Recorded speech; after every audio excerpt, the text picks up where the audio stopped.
Լեռնային Ղարաբաղի նախագահի աշխատակազմի ղեկավարի տեղակալ Դավիթ Բաբայանը կարծում է Ղարաբաղը մարզի կարգավիճակով Հայաստանի կազմում ներառելու Սասնա Ծռերի նախաձեռնությունը այս պահին վտանգ է հայոց պետականությանը։ Սասնա Ծռերի անդամները երեկ հայտարարեցին, սկսում են Լեռնային Ղարաբաղը մարզի կարգավիճակով Հայաստանի կազմում ներառելու գործընթաց։ Ղեկավար անդամներից Ժիրայր Սեֆիլյանի խոսքով պետք է շտապել, քանի որ Արցախի վրա կախված է աբխազացման վտանգը, նկատի ունենալով, որ կարող է Ռուսաստանի ազդեցության տակ անցնել։ Եթե Արցախ Հայաստանի մարզ է, ինչ է նշանակում, որ Հայաստանը այդ տարածքը անեքսիայի է ենթարկել, միացրել, ինչ է արել։ Մի բան է, որ սա ազգային ինքնորոշման խնդիր է, այո, մենք կանգնել ենք ինքնորոշման իրավունքին, ապարին Ադրբեջանը մեզ պատերազմ է պարտադրել, հաղթել ենք ողջ հայության հետ միասին, բայց սա ուրիշ բան է, տարածքային վեճը ուրիշ բան է, սա ենք ուզում։ Սասնա Ծռերը վստահ են գաղափարը արցախցիների մեծամասնության սրտով է, նաև հուսով են գործընթացին կոժանդակեն Հայաստանի այսօրվա իշխանությունները։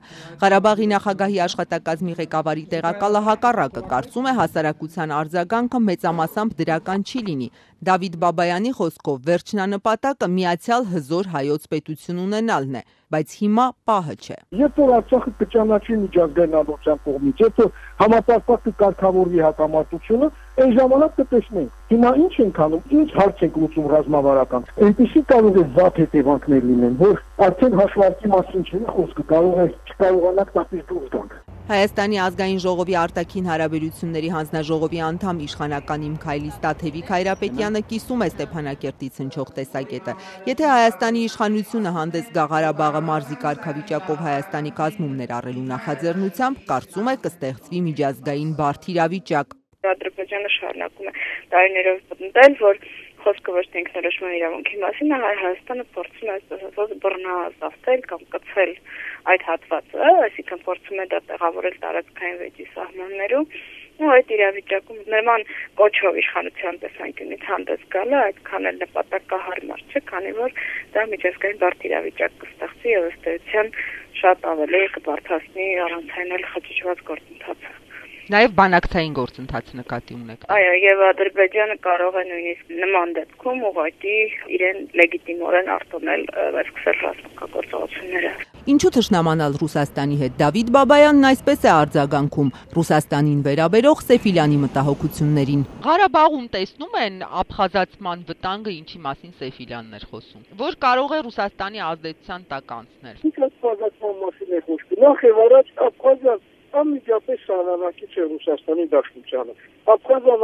անկախ պետություն է։ Նախ եւ առաջ Աբխազիայում ապրում է հայկական մեծ համայնք։ Չի կարելի աբխազացում բառը օգտագործել, պետք է մտածենք առաջին հերթին մեր հայրենակիցների մասին, ինչպես է լինելու նրանց նկատմամբ վերաբերող այսպիսի հայտարարություններից հետո։ Երկրորդը, երբ որ մենք խոսում ենք հայ-ռուսական հարաբերությունների մասին, ավելի քան համոզված եմ, որ այդ հարաբերությունների ցանկացած հարվածը հակահայկական քայլ է։ Մենք ինչ է, Նիդերլանդներում ենք ապրում, կամ մեր հարևանը Լյուքսեմբուրգն կամ Շվեյցարիան, Գիշատից Թուրքիան է Ադրբեջանը։ Թուրքիան ունի 85 միլիոն բնակչություն, 700,000-ից բանակ։ Ո՞նց ենք մենք մենակ դիմացա, եթե ունենք նաև Ադրբեջան, չեմ հասկանում, կամ ինչի՞ն ենք պիտի հակառուսական կամ հակաամերիկյան կամ հակաիրանական քայլեր կատարենք։ Մենք բոլորի հետ պիտի նորմալ հարաբերություններ ունենանք։ Դավիթ Բաբայանը Սասնա Ծռերի հայտարարությունները կապում է Ղարաբաղում հաջորդ տարի կայանալիք նախագահական ընտրությունների հետ։ Ծռերը հայտարարում են պաշտոնապես գրանցվել են նաև Լեռնային Ղարաբաղում, փորձելու են մինչև 2020-ի նախագահական ընտրությունները Ղարաբաղում իշխանափոխություն իրականացնել, չստացվեց կմասնակցեն ընտրություններին։ Ուզում են դա մարդկանց հետ հանդիպեն, որովհետև շատ քիչ համախոհներ ունեն, մեկը սա պարզ է, հասկանալի է։ Հայաստանում տեսանք ընտրությունների ժամանակ արդյունքները, Արցախում նույնպես խնդիրներ կա, ես կարծում եմ նախընտրական շրջանի հետ ավելի շուտ կապված, բնական է հայոց ընդհանուր պետության գաղափարը բոլորիս համար է լավ է, բայց դա չի նշանակում այս ձևով։